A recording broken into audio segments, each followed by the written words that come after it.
Arrivé à Abidjan ce matin, le Premier ministre de la transition du Burkina Faso, Isaac Yacouba Zida, a été reçu en fin d'après-midi au palais présidentiel par le président de la République, Alassane Ouattara.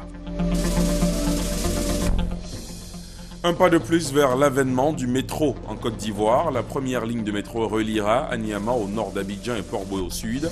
Un itinéraire validé ce lundi autour d'une signature de convention. Signature entre la Société des transports abidjanais sur rail et l'État ivoirien. À l'étranger, les dirigeants de la communauté est-africaine ont de nouveau demandé aujourd'hui au Burundi de reporter la présidentielle controversée prévue le 15 juillet prochain. Sommet organisé à Dar es Salaam, principale ville tanzanienne. Ils ont ensuite désigné le président ougandais comme médiateur. Et puis, la Grèce a dit massivement non à l'austérité que lui présentait l'Union européenne. Victoire politique pour le Premier ministre grec Alexis Tsipras d'un côté et séisme pour l'Europe de l'autre. La situation grecque est sur toutes les lèvres. Certains parlent même de la crise la plus profonde de l'histoire de la zone euro. Voilà pour le sommaire. Bonsoir à tous et bienvenue dans la grande édition. Et ce soir également, le grand format. Ce lundi, coup de projecteur sur les accidents de la route avec un accent particulier mis sur le fonds de garantie automobile créé justement pour prendre en charge les victimes des accidents. Ce sera dans un quart d'heure.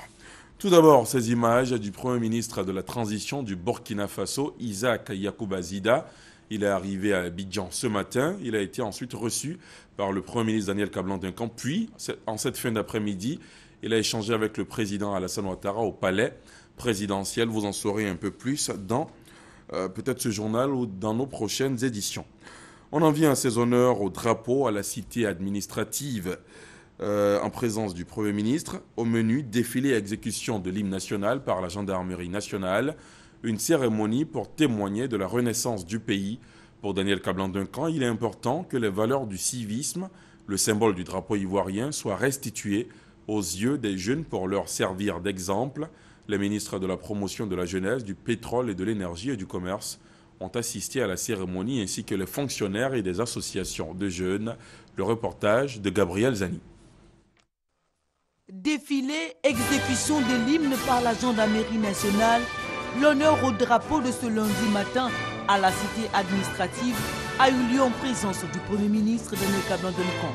Un salut aux couleurs plein de sens pour le chef du gouvernement. On ne peut pas être émergent sans qu'il y ait des valeurs. Et les valeurs du civisme, les valeurs donc du drapeau doivent être respectées. Et je crois que nous sommes venus dans ce sens. Je suis heureux que les jeunes là soient nombreux pour assister à cela et continuer donc de porter le flambeau. Porter le flambeau est aujourd'hui plus que nécessaire pour ces jeunes.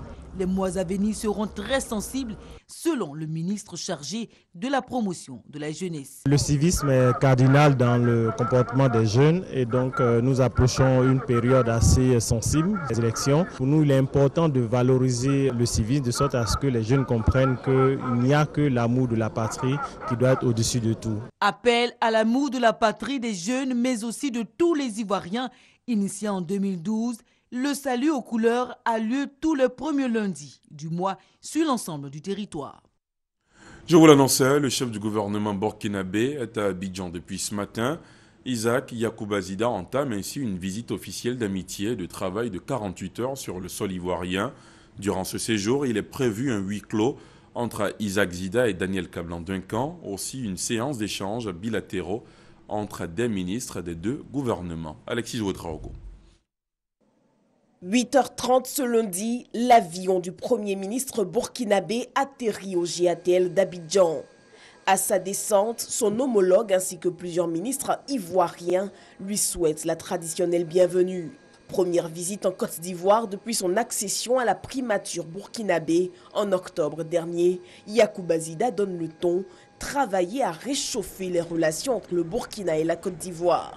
Nous nous sommes rendus compte qu'il y a des acquis, mais il y a également malheureusement des insuffisances. Et nous avons, tous les deux gouvernements, pris l'engagement de travailler à renforcer cette coopération, travailler à faire avancer de mieux en mieux les choses. 10h30, primature, les deux premiers ministres s'entretiennent.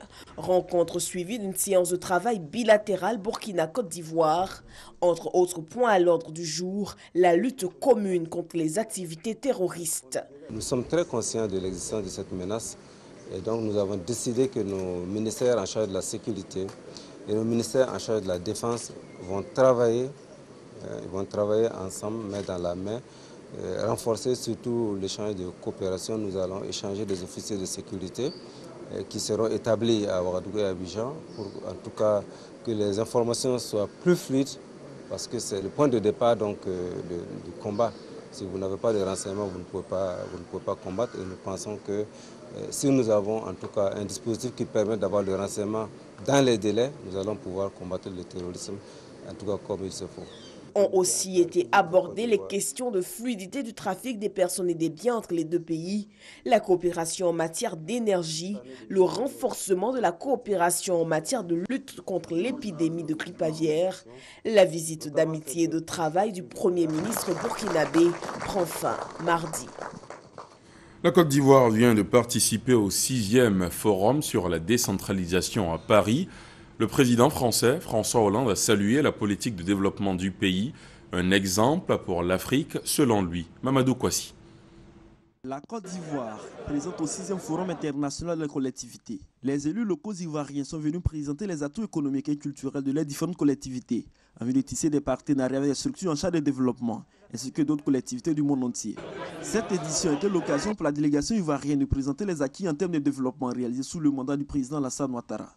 Il s'agit, selon le gouverneur du district autonome d'Abidjan, des nombreux projets de développement réalisés sur l'ensemble du territoire national, chose qui facilite aujourd'hui l'arrivée massive des investisseurs. Des actions qui vont permettre à la Côte d'Ivoire de retrouver sa place de plaque tournante de l'Afrique occidentale. Nous avons travaillé en synergie et c'est pour nous une fierté de défendre les idéaux de développement qui sont l'apanage du président Alassane Ouattara. Et la Côte d'Ivoire ne fait que commencer parce que les années à venir, elle fera encore davantage pour se faire connaître au plan international et nous en sommes très fiers. Grâce aux collectivités territoriales, aujourd'hui, la France connaît un développement de proximité. Nous voulons nous inspirer de cet exemple pour nous aussi apporter le développement dans les villages, dans les communes et partout en Côte d'Ivoire. La Côte d'Ivoire est très impressionnante. Lors de sa visite dans les stands, le président français a marqué une halte sur le stand de la Côte d'Ivoire pour échanger avec les autorités ivoiriennes sur la politique de développement du président Alassane Ouattara. Une politique qui séduit François Hollande, qui a tenu à le signifier dans le livre d'or qu'il a signé sur le stand de la Côte d'Ivoire.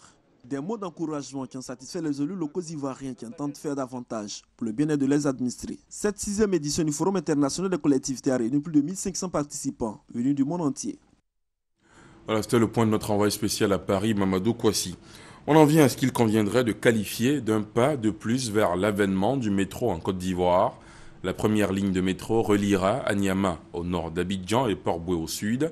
Un itinéraire validé ce lundi autour d'une signature de convention. Signature entre la Société des transports abidjanais sur Rail Star et l'État ivoirien. Le coût des travaux est estimé à un peu plus de 26 milliards de francs CFA. Les précisions d'Adama Koné. C'est une première dans la région ouest-africaine. Un train urbain baptisé Métro d'Abidjan Ligne 1. Pour mettre le projet sur les rails, le ministre des Transports et les ministres en charge de l'économie et des finances et du budget ont signé la convention de concession avec le promoteur, la Société des transports abidjanais sur rail, STAR. Les Ivoiriens ne croyaient plus à ce projet. Et j'ai eu dire à certaines personnes que c'est un rêve et que ce n'est pas pour maintenant. Pour l'État de Côte d'Ivoire, ce projet est très très important. Il est très important parce que c'est un élément clé de la stratégie de la fluidité routière, notamment au niveau du district d'Abidjan. Parce que nous savons qu'au niveau d'Abidjan, aujourd'hui, la circulation est presque impossible.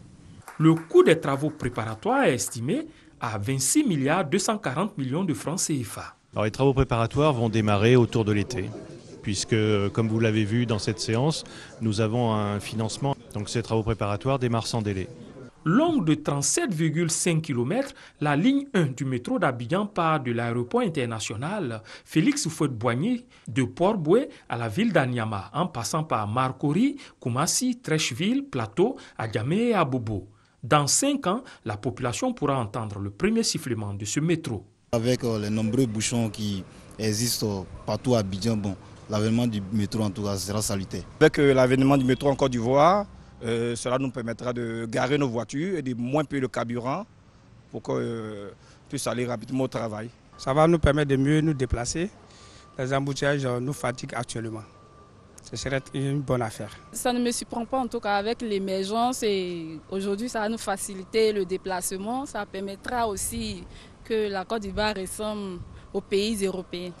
La conception, le financement, la construction et l'exploitation de ce métro sont à la charge de la STAR. La Société des transports abidjanais sur rail est composée de 5 actionnaires. 2 sociétés coréennes, Dongsam et Hyundai Rotem, et 3 françaises, Bouygues, DTP et Keolis. En politique, le président de la Commission électorale indépendante CEI a eu une séance de travail avec la sous-secrétaire d'État adjointe américaine aux affaires étrangères. Les échanges ont porté sur l'évolution du processus électoral et l'opération de révision de la liste électorale. Les éclairages d'Abou Sanogo. Bissa Williams, sous-secrétaire d'État adjointe américaine aux affaires étrangères, reçue par le président de la CEI, la commission électorale indépendante Youssou Bakayoko. Accompagnée par l'ambassadeur des États-Unis en Côte d'Ivoire, Bissa Williams est venue s'enquérir de l'évolution du processus électoral. Lors des échanges, elle a évoqué les mécanismes pour dynamiser l'opération de révision de la liste électorale. Par ailleurs, elle s'est préoccupée de la sécurisation du processus électoral et de la transmission des données pendant le scrutin présidentiel. La Côte d'Ivoire est en train de tourner la page aux crises du passé et vraiment de réaffirmer, rétablir fortement leur démocratie. Et je sens une énergie, un dynamisme et un engagement important sur le thème du fait que la Côte d'Ivoire a beaucoup à offrir en Afrique et au monde et que la démocratie vraiment fait part de son DNA. Alors je suis très contente. Le président de la CEI, Youssou Bakayoko, a assuré la délégation américaine de l'engagement de la commission électorale indépendante à impliquer le plus grand nombre d'Ivoiriens en âge de voter et d'organiser un scrutin présidentiel aux standards internationaux. Youssou Bakayoko a en outre remercié les États-Unis d'Amérique pour leur soutien à travers des structures telles l'USAID, le NDI ou IFES. À l'issue des échanges, la sous-secrétaire d'État adjointe américaine aux affaires étrangères dit être assurée de la volonté de la Côte d'Ivoire d'établir un État démocratique. Le président de la commission électorale indépendante était entouré de ses vice-présidents Sourou Kone, Gervais Koulibaly et Auguste Miremont. Les populations du centre du pays, précisément les demandeurs de cartes nationales d'identité, sont invités à retirer leurs documents. 17 000 cartes nationales d'identité établies en 2009 sont à présent disponibles à la sous-préfecture de Bouaké. Les pétitionnaires ou leurs ayants droit sont invités à retirer ces cartes nationales d'identité. Le compte-rendu d'Amadou Walter. Bonne nouvelle pour des milliers de pétitionnaires. En effet, plus de 17 000 cartes nationales d'identité établies en 2009 sont disponibles à présent à la sous-préfecture de Bouaké.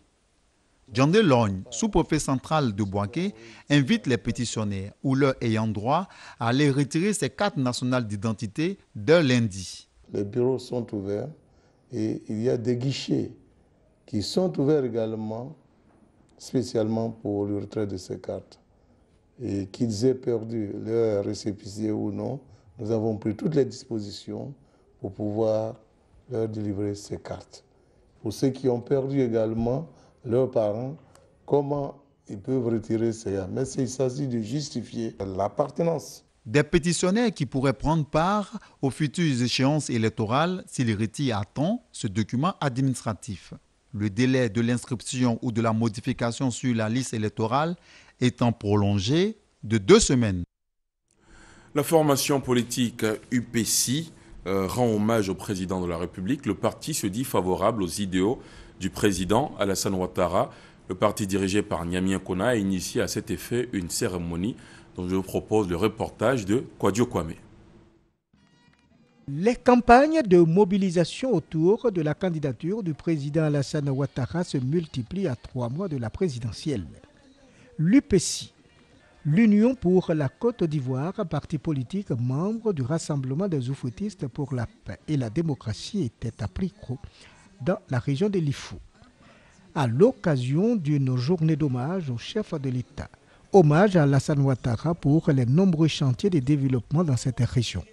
Construction d'écoles, de routes, adduction en eau potable, etc.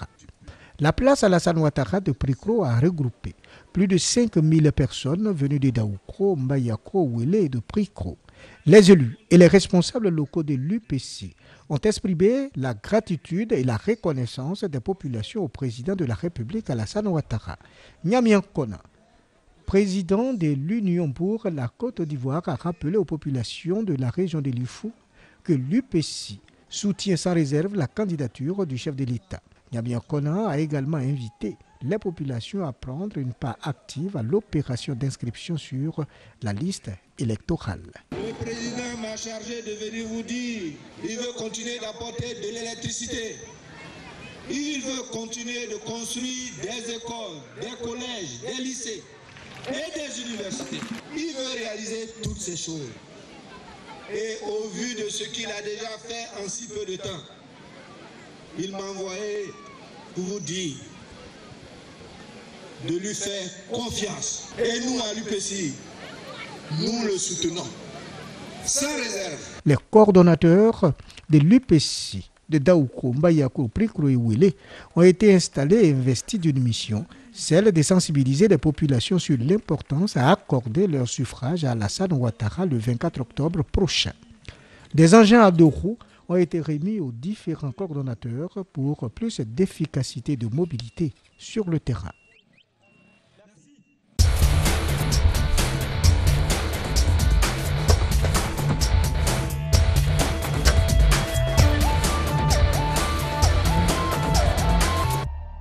En Côte d'Ivoire, l'on enregistre 6000 accidents par an.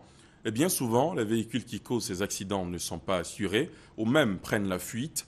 Pour la prise en charge des victimes et leur indemnisation, le gouvernement ivoirien a mis en place le fonds de garantie automobile. Quelles sont les conditions d'intervention de ce fonds? Quelles sont les procédures pour la prise en charge ou l'indemnisation? Les éléments de réponse dans ce sujet, grand format, il est signé de Michel Digré. Dame Naminata Kone est internée au centre hospitalier universitaire de Trècheville depuis le mois de mai. Ndei Kadi, elle, est contrainte d'utiliser des béquilles pour se déplacer. Ce qu'elles ont en commun, elles sont toutes deux victimes d'accidents de la route.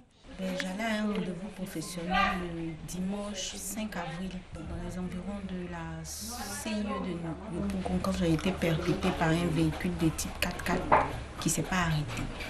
J'étais arrêtée au bord de la route où on est écrit sauf bus. En même temps, il y a un baka qui est sorti où les vendeuses même s'assoient, qui est venu me prendre avec les trucs. En tout cas, je me suis vue partie avec le baka. Pendant ce temps, d'autres victimes d'accidents de la route sont chaque jour transportées dans les différents CHU d'Abidjan. À leur côté, le fonds de garantie automobile. Une fois que nous avons la liste des accidentés de la voie publique, nous nous rendons dans les services qui ont accueilli ces victimes-là. Une fois que nous arrivons dans ces services, nous expliquons un peu la mission du fonds de garantie automobile au sein du CHU et nous les invitons à notre bureau qui viennent faire leur déclaration. Pour être éligible chez nous, il faut avoir été victime d'accident de la voie publique quand il y a un défaut d'assurance, ou bien il faut avoir été victime d'accident de la voie publique quand il y a un délit de fuite. Le délit de fuite, c'est quand un usager de la voie publique a commis un accident et qu'il prend la fuite.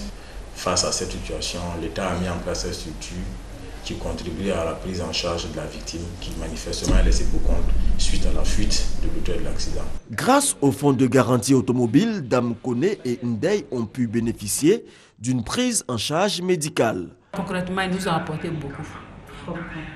Bon, les choses, les médicaments, en tout cas, si ce n'était pas eux, on n'allait pas pouvoir nous soigner.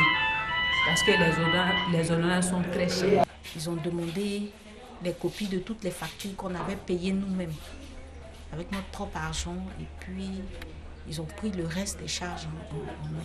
L'intervention du fonds de garantie automobile va jusqu'à l'indemnisation des victimes. On considère que quelqu'un qui est en pleine santé, qui n'a pas subi d'accident, possède à 100% de ses capacités physiques. Alors après l'accident, cette capacité physique est diminuée. Donc c'est l'expert qui va procéder à l'évaluation des séquelles. Il va nous faire un rapport Et sur la base de son rapport, nous allons nous référer au barème que nous avons, au fonds de garantie, qui est calqué sur le barème des compagnies d'assurance pour évaluer les indemnités de la victime. Dans le cas du décès, une fois que les pièces sont fournies, sont au complet, nous procédons au calcul de l'indemnité et nous procédons au règlement des indemnités aux ayants droit. Pour rentrer dans ces fonds, le FGA engage des poursuites contre les propriétaires des véhicules ayant occasionné les accidents. Pour son fonctionnement, le fonds de garantie automobile bénéficie d'une subvention de l'État et du reversement de 2% retenu sur les primes responsabilité civile que payent les usagers auprès des maisons d'assurance. Au titre de l'exercice 2014, c'est à peu près 545 millions que le marché des assurances a mis à la disposition du fonds de garantie automobile. Donc chaque année, on va essayer d'accroître davantage la capacité d'intervention du fonds. Une autorité de régulation, à savoir la direction des assurances du ministère chargé de l'économie et des finances, veille au respect de la collaboration entre le FGA et les compagnies d'assurance. Lorsque nous avons les statistiques, effectivement, voilà ce que telle entreprise, telle société doit au FGA à une période bien indiquée, et que la compagnie ne s'exécute pas parce que ce n'est pas des sommes qui appartiennent normalement aux compagnies. Les compagnies collectent ces montants en principe pour reverser au FGA. Mais il faut qu'il y ait un régulateur. Pour bénéficier des prestations du FGA, la pièce essentielle à fournir est le procès-verbal d'enquête préliminaire délivré par la gendarmerie ou le constat produit par la police. Une prise en charge rapide des victimes permet de réduire les impacts de l'accident et sauve des vies. Le FGA envisage donc étendre ses activités sur l'ensemble des 6 000 victimes d'accidents de la route enregistrées en moyenne par an en Côte d'Ivoire et qui ont occasionné en 2014 600 morts et 13 500 blessés. C'était le grand format de la rédaction à la découverte du FGA, le fonds de garantie automobile proposé par le service politique de la rédaction. Le ministre des Ressources animales et halieutiques s'est rendu ce week-end au centre de recherche et de reproduction de tilapia venu du Brésil. Kobenankosi Adjoumani dit être allé rendre compte de l'évolution du projet qui vise à alimenter les fermes piscicoles et autres cours d'eau de Côte d'Ivoire pour assurer l'autosuffisance du pays en matière de protéines halieutiques. Le point avec Thomas Guessambi. Pas question pour le ministre des Ressources animales et halieutiques de quitter Bouaké sans se rendre à ces stations du Centre national de recherche agronomique qui abrite un projet piscicole particulier. L'expérimentation de la reproduction de tilapia venue du Brésil. Maître d'ouvrage du projet, le ministre des Ressources animales et halieutiques veut suivre de bout en bout son évolution. Pour le projet d'intérêt national, c'est le directeur général du CNRA qui conduit lui-même la visite. Notre rôle à nous dans cette affaire, c'était d'abord de pouvoir adapter ces poissons à nos conditions nationales, et ensuite voir si leur taux de survie ici, ce qui a été fait, et donc par conséquent aujourd'hui pousser ces animaux jusqu'à un stade de manière à ce que ce soit disponible pour la pisciculture ivoirienne. Motif de fierté et de satisfaction, le ministre s'est dit impatient de voir la Côte d'Ivoire s'autosuffire en production halieutique avec l'apport de ce projet. Nous avons confié au CNRA nos alevins qui sont arrivés du Brésil. Nous sommes venus avec 2000 alevins. En janvier, nous étions ici, on était à 12 000 et aujourd'hui, nous en sommes à 105 000. Cela veut dire que le CNRA a fait un travail remarquable. L'objectif, c'est de leur permettre de les multiplier afin que nous puissions en disposer davantage pour les jeter dans la lagune, dans les fleuves, dans les lacs, les mettre à la disposition des pisciculteurs et des aquaculteurs. Pour répondre un tant soit peu aux exigences financières du projet, le ministre a remis un chèque d'environ 30 millions de francs CFA de la part du gouvernement au CNRA. Les responsables du groupe de presse burkinabé Les Éditions Sidouaya sont à Abidjan. Il s'agit de présenter à la diaspora burkinabé les produits numériques du journal Sidoya. Les populations originaires du Burkina Faso pourront désormais s'informer sur l'actualité dans leur pays via les réseaux sociaux et Internet. Les ministres de la communication des deux pays étaient présents à cette cérémonie de présentation. Le compte-rendu de Serge Coléa. Porter l'information à tous les Burkinabés où qu'ils se trouvent. Sidoya, le journal de tous les Burkinabés, veut davantage refléter ce slogan. Le groupe de presse publique du Burkina Faso a crié Sidoya numérique, version électronique du journal papier et Sidoya mobile. Objectif, permettre aux Burkinabés vivant en Côte d'Ivoire d'avoir l'actualité au quotidien de leur pays.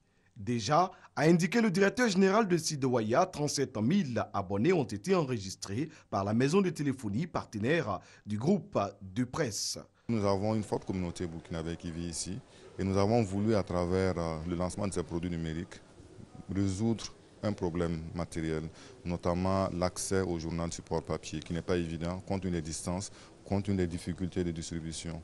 Mais avec les produits numériques, il suffit d'avoir une connexion Internet, il suffit d'avoir un téléphone portable. Il y avait un besoin assez marqué de l'information du Burkina pour les Burkinabés qui résident en Côte d'Ivoire. Donc Sidoya, à travers ces premiers chiffres, nous pensons que nous sommes sur la bonne voie. Sidoya, désormais disponible en version numérique en Côte d'Ivoire, une information réjouissante pour les ministres de la communication des deux pays. Le traité d'amitié et de coopération entre la Côte d'Ivoire et le Burkina Faso se porte bien. La présentation des produits numériques des éditions Sidoya s'inscrit dans le cadre de la visite du Premier ministre burkinabé Isaac Zida en Côte d'Ivoire. À l'étranger, en bref et en image, les dirigeants de la communauté est-africaine ont de nouveau demandé aujourd'hui au Burundi de reporter la présidentielle controversée prévue le 15 juillet prochain.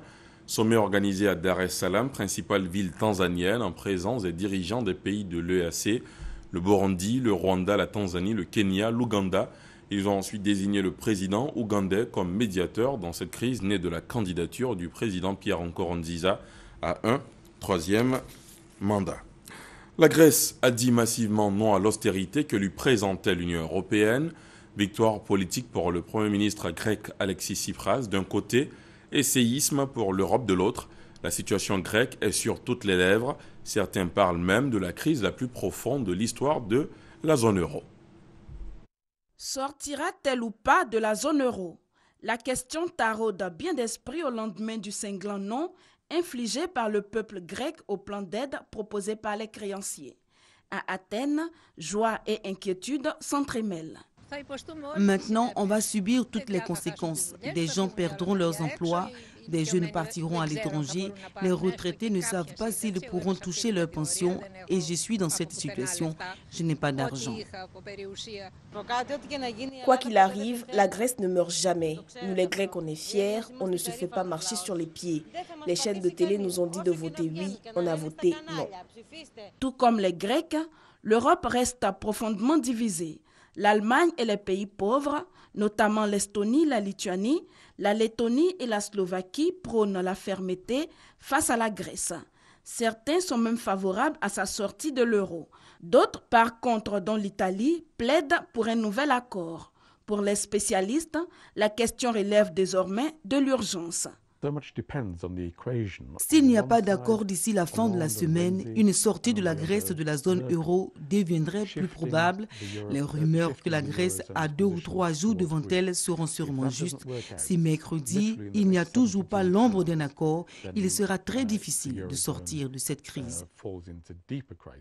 Un sommet extraordinaire de l'Eurogroupe se tient ce mardi. Il pourrait envisager dans un premier temps une aide humanitaire à la Grèce, au nom du principe de solidarité qui prévaut dans l'eurozone. Les dirigeants analyseront également les nouvelles propositions du gouvernement grec. À Athènes, les banques sont toujours fermées, elles le resteront jusqu'à mercredi. Quelques guichets sont ouverts et les travailleurs, toujours dans l'attente du salaire du mois de juin, ne peuvent retirer que 60 €, l'équivalent de 40 000 francs CFA. Voilà, c'est un sujet de Sylvie Touré et j'ajoute que les négociations se poursuivront demain sans notamment le ministre grec des Finances démissionnaire qui a été remplacé dans la foulée. On revient sur ce sujet. Le Premier ministre de la transition du Burkina Faso, Isaac Zida, a été reçu en fin d'après-midi au palais présidentiel du Plateau par le président de la République, Alassane Ouattara. Vous le voyez sur ces images. Et à l'issue de leur entretien, le président de la République et le Premier ministre du Burkina Faso ont fait une déclaration devant la presse. En voici un extrait. Nous avons le grand plaisir et l'honneur d'avoir la visite du Premier ministre Zida du Burkina. Et nous venons d'avoir un entretien très fructueux après la séance de travail que le Premier ministre Zida et le Premier ministre Daniel Duncan ont eu ce matin et cet après-midi.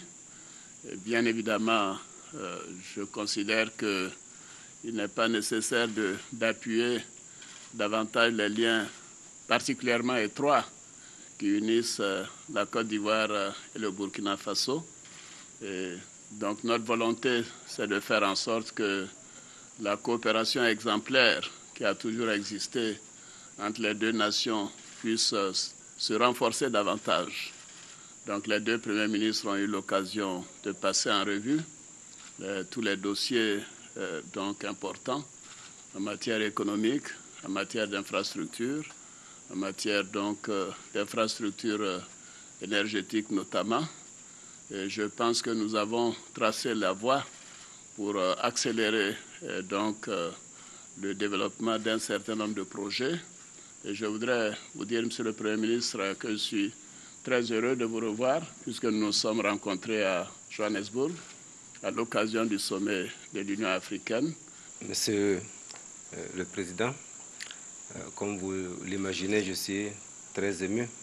Je suis très ravi, plein de bonheur d'être ici en terre ivoirienne sur invitation donc, de mon homologue pour une visite de travail et d'amitié.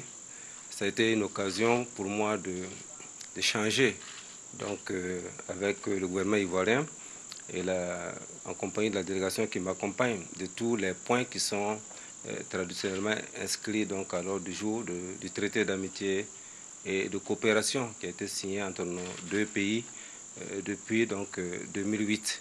Nous sommes allés donc dans le détail de ces points et vous allez avoir l'occasion bien sûr de découvrir donc la teneur dans le communiqué final qui vous sera lu bientôt.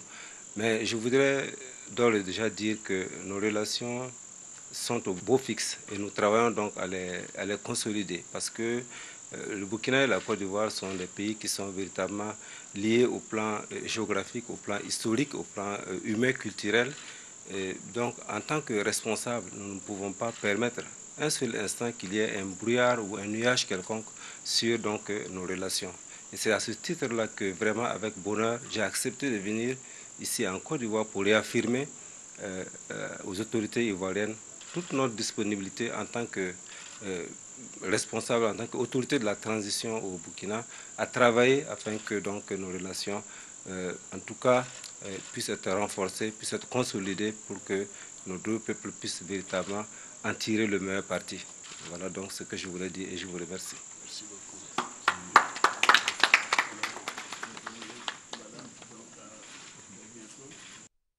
Et c'est ici que prend fin ce journal. Merci de l'avoir suivi. Excellente soirée sur la chaîne qui rassemble. À demain 20h. Bonsoir.